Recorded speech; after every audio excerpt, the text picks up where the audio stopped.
My story started in high school, but I didn't know I was depressed in high school. I just thought I was lazy and a little boring and, didn't want to participate and things like that. And things got bad for me in university. And so when I was in my final year of university, I tried to kill myself. My daughter had a pretty normal life up until age 18.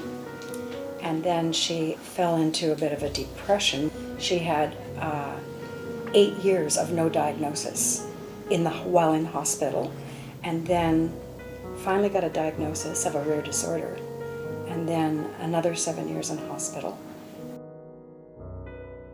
Me going to school and telling friends, oh yeah, like I do have anxiety, I have a panic disorder, they'd be like, we never would have guessed. And you're a straight A student, you always smiled at everyone in the hall, and they never would have thought. And so if I'm one, there must be at least a couple hundred others in a 1,500 student body.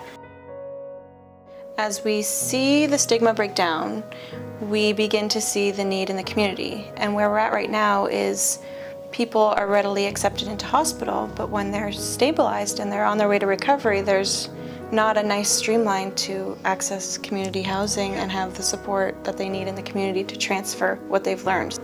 It just seems like some of us get lost, and there's no time frame as to when we get lost. And some get lost earlier, some get lost later, like I did. But there is hope, because this will get better. It just takes time. As a caregiver, anyway, I always found that no matter how sick she was, whether it was a really good day or a really bad day, there was always a moment, no matter how brief, that you could build on. And that's where the hope comes from, I think. But the main thing was I absolutely never, ever, ever thought that she wouldn't get better. Good for you. Never, ever. It's never crossed my Awesome, mind, yeah. Despite what people said. It's taboo to talk about it. And yet it's one of the most important things you need to talk about when it comes to self-care, all the way up through school and university and in your adult life. Yes. I think too, the services people living with mental health challenges are providing, for also the people working with individuals with mental health concerns, that we have a more formalized training process to learn about the different mental health diagnoses and what they look like, and you could build the curriculum on the training.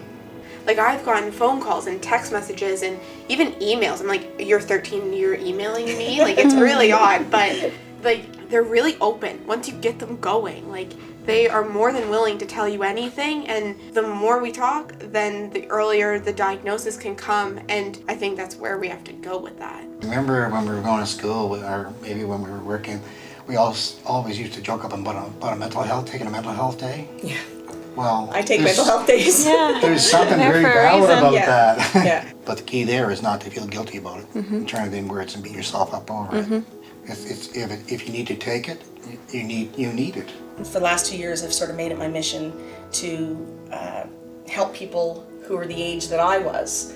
So now I do a circuit of all the high schools, talking to students and telling them about my story. And without a word of lie, the number of times where I've stayed afterwards and talked to a student who then confesses to me that they're suicidal, and we get them help that day. After every talk, it just makes me say, okay, when's the next one? Because there's always one student that I'm talking to, and as long as they're the one that hears me, then it's worth it.